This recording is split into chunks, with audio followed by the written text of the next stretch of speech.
Assalamualaikum Ibu. Waalaikumsalam warahmatullahi wabarakatuh. Bagaimana kabarnya hari ini? Alhamdulillah baik. Baik. Baik Ibu, mungkin terima kasih ya untuk waktunya hari ini bisa meluangkan waktu bisa berwawancara dengan saya. Di sini Ibu selaku Kepala Sekolah SD Negeri 1 Cidadak. Betul, ini sama-sama ya. Iya, di sini saya akan mewawancarai Ibu tentang bagaimana cara Ibu mengambil keputusan ketika sedang ada dilema etika dan lain sebagainya ya. Baik. Boleh Ibu memperkenalkan dirinya dulu, silakan. Boleh. Baiklah Bu Eni, saya memperkenalkan diri. Nama saya Iserianti SPD. Saya sebagai kepala sekolah di SD Negeri 1 Cidadak ini.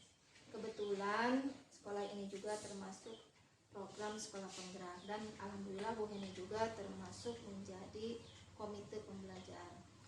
Dan saya juga ucapkan selamat bagi Bu Heni yang sudah sukses menjadi CGP, mudah-mudahan berjalan lancar dan lulus menjadi guru penggerak. Baik, terima kasih Ibu. Terima kasih Ibu untuk perkenalannya, juga dukungannya kepada saya selaku CGP di sini, Ibu yang sudah mendukung saya ya. Saya di sini ingin menanyakan, selama Ibu menjadi kepala sekolah, apakah pernah Ibu mengalami permasalahan yang dikategorikan dengan dilema etika atau kategori dilema bujukan moral begitu? Ya, ini begini ya. Setahu saya dilema etika itu yaitu apabila suatu masalah dihadapkan dengan dua pilihan, yang satunya benar dan yang satunya lagi benar. Iya. Dan yang satu lagi dilema rujukan yaitu apabila salah satu benar dan salah satunya salah. Iya, baik. Dan itu mungkin ada langkah-langkahnya ya Bu Heni.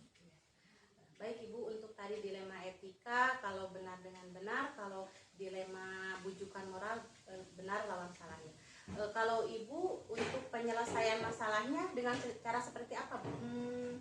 Langkah pertama yaitu mengidentifikasi masalah dulu. Maka masalah itu termasuk dilema etika ataupun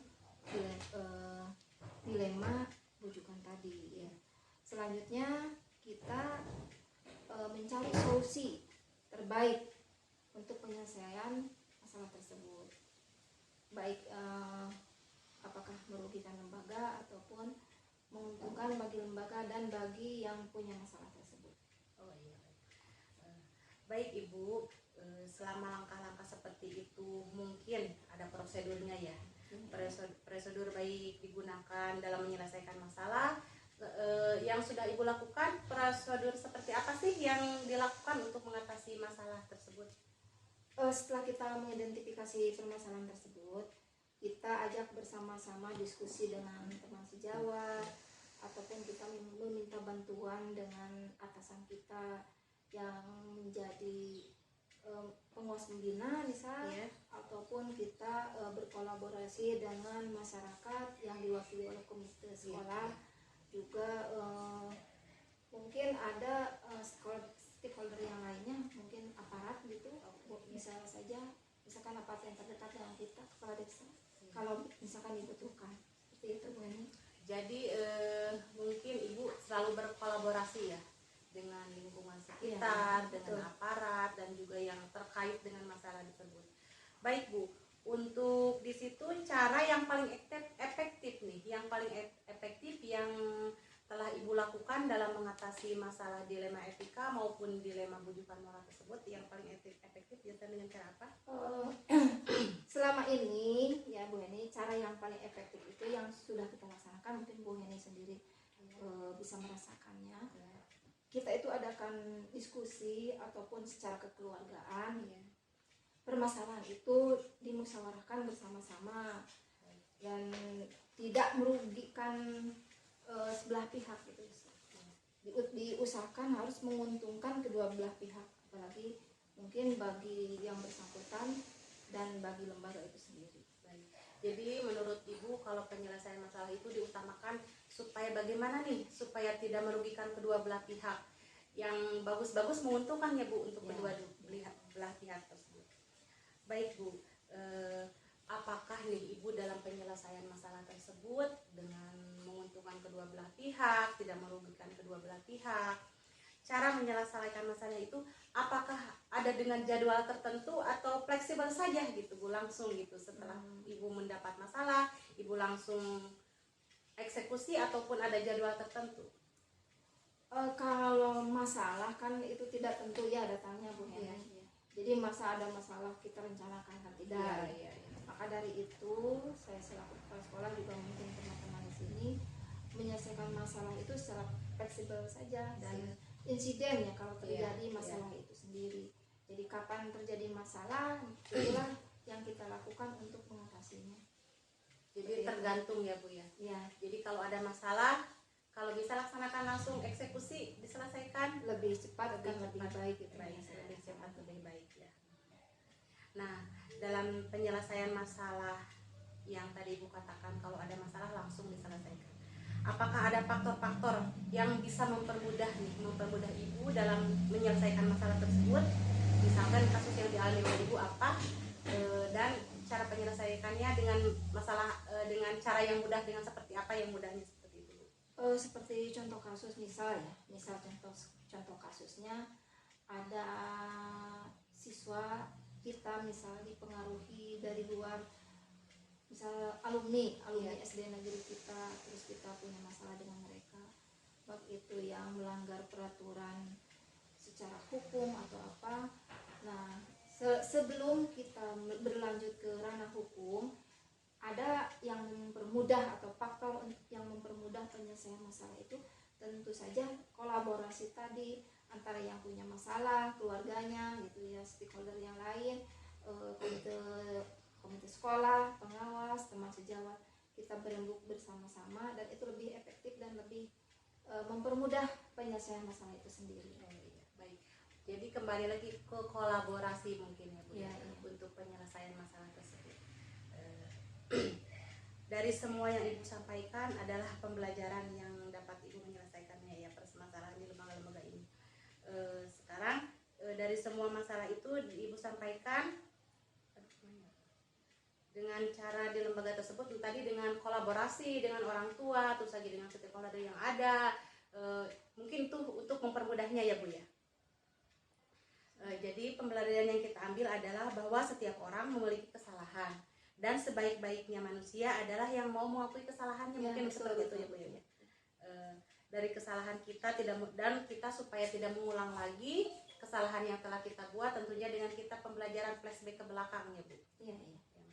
Baik Ibu, terima kasih waktunya karena sudah bersedia di sini wawancara dengan saya. Terima kasih banyak Ibu waktunya. Mungkin dari saya cukup sekian. Wassalamualaikum warahmatullahi wabarakatuh. Waalaikumsalam warahmatullahi wabarakatuh. Terima kasih Ibu. Sama-sama.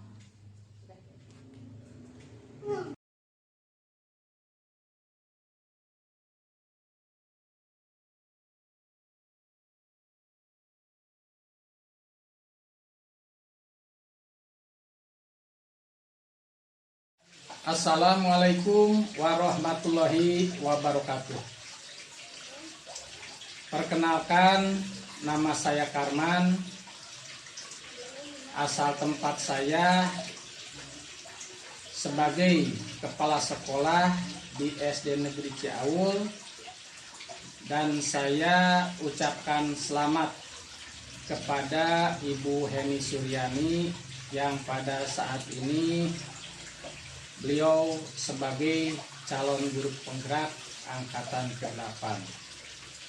Saya doakan agar beliau menjadi orang yang sukses, orang yang hebat, dan orang yang selalu terus maju, semangat agar pantang mundur.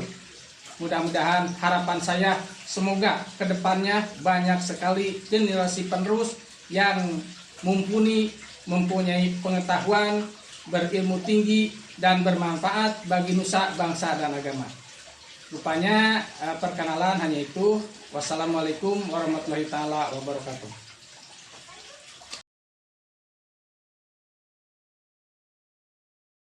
Hai Bapak. Waalaikumsalam warahmatullahi taala wabarakatuh. Sebelumnya saya mau mengucapkan terima kasih karena Bapak telah menyempatkan waktunya untuk melakukan wawancara hari ini dengan saya terkait dengan bagaimana pengambilan keputusan-keputusan berbasis nilai-nilai kebijakan sebagai pemimpin. Bapak di SDN Negeri 1 Ciaul ya, di Kecamatan Cidadak, Kabupaten Sukabumi. Baik Bapak, silakan memperkenalkan diri dulu. Assalamualaikum warahmatullahi wabarakatuh. Perkenalkan, nama saya Rahman. Saya sebagai kepala sekolah di SD Negeri Ciaul, satu kecamatan dengan ini. Oh iya, terima kasih Bapak. Sebelumnya saya mau mengucapkan selamat kepada ibu yang sedang melaksanakan pendidikan calon guru penggerak di angkatan 8. Terus semangat ya Bu, mudah-mudahan ilmunya bermanfaat. Terima kasih Bapak atas dukungannya. Semoga saya menjadi GP yang lebih baik ya Pak. Khususnya untuk diri saya sendiri, umumnya bagi banyak orang ya Pak. Dan bisa menjadikan perubahan yang lebih baik lagi. Amin ya Allah ya Rabbal Alamin. Baik Bapak, di sini saya ingin menanyakan nih, bagaimana cara Bapak mengidentifikasi masalah, baik itu masalah yang dilema etika maupun masalah yang berhubungan dengan bujukan moral. Baik Ibu, menurut saya masalah dilema etika yaitu di mana pilihan benar melawan benar, Ya. sedangkan masalah dilema bujukan moral yaitu dilema pilihan benar melawan salah. Ya, baik Bapak. Nah, pertanyaan kedua nih, bagaimana cara Bapak memutuskan untuk sebuah permasalahan ketika masalah itu sama-sama mempunyai nilai benar melawan benar ataupun yang disebut dengan dilema etika, dan bagaimana cara Bapak untuk mengambil keputusannya? Biasanya saya mencari solusi yang terbaik dengan cara mengidentifikasi, mencari solusi. Tentu saja solusi tersebut baik bagi yang mempunyai kasus dan baik juga bagi lembaga. Ya, baik Bapak. Jadi dapat saya simpulkan di sini ya. Dapat saya simpulkan, Bapak dalam mengambil keputusan itu harus baik untuk semua pihak ya Pak, baik untuk lembaga dan si yang mempunyai kasusnya itu sendiri. Bukan begitu Bapak? Betul sekali. Ya. Nah, di sini nih dalam menyelesaikan masalah biasanya nih langkah-langkah seperti apa nih yang Bapak lakukan untuk menyelesaikan masalah? Jika terjadi kasus masalah, biasanya saya mencari penyebab. Apa itu penyebabnya, permasalahannya. Setelah itu saya mengidentifikasi permasalahan tersebut. Dan biasanya saya melaksanakan kolaborasi atau minta pendapat orang sekitar untuk memutuskan solusi dari permasalahan tersebut, supaya solusi yang saya ambil tidak merugikan kedua belah pihak, terutama keputusan yang harus berpihak kepada murid. Baik Bapak, di sini dapat saya simpulkan ya. Jadi Bapak kalau mengambil keputusan itu harus menguntungkan kedua belah pihak, tidak menyakiti kedua belah pihak, dan tentu saja yang harus berpihak kepada murid ya. Seperti itu ya Pak ya? Betul seperti itu ya. Baik Bapak, dari masalah permasalahan yang terjadi nih, apakah nih Bapak nih punya cara atau trik tertentu nih yang biasa Bapak lakukan, yang paling efektif yang biasa Bapak lakukan untuk mengatasi masalah tersebut? Triknya apa nih, solusinya? Cara yang paling efektif biasanya saya selalu mengajak berkoordinasi dan berbicara langsung dengan yang mempunyai masalah. Dan biasanya solusi yang saya ambil itu selalu berkolaborasi dengan pihak lain, supaya tidak merugikan kedua belah pihak, terutama solusi tersebut tidak merugikan murid. Oh, baik. Jadi dapat saya simpulkan masalah itu Bapak mengambil keputusan itu selalu berkolaborasi ya Pak ya. Tentu saja dengan pihak terkait, dan yang utama itu tidak merugikan murid ya Pak ya. Iya betul sekali. Iya.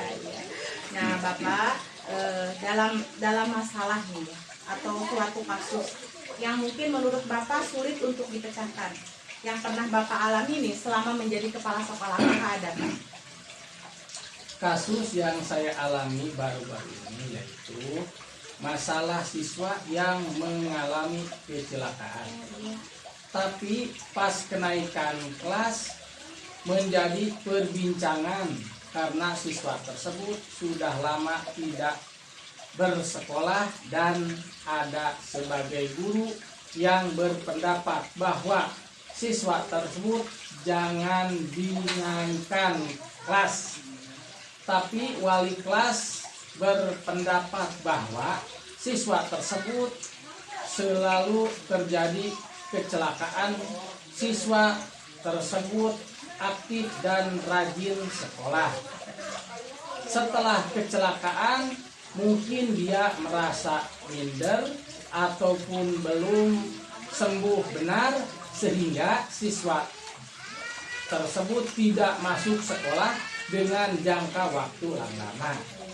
Dalam penyelesaiannya tentu saja harus berpihak pada murid, yaitu siswa harus tetap dinaikkan kelasnya, karena tidak siswa tersebut pasti akan lebih minder dan akan semakin tidak percaya diri. Oh, jadi baik Pak. Jadi tetap dinaikkan ya siswa tersebut begitu Pak ya? Ya tetap dinaikkan. Ya.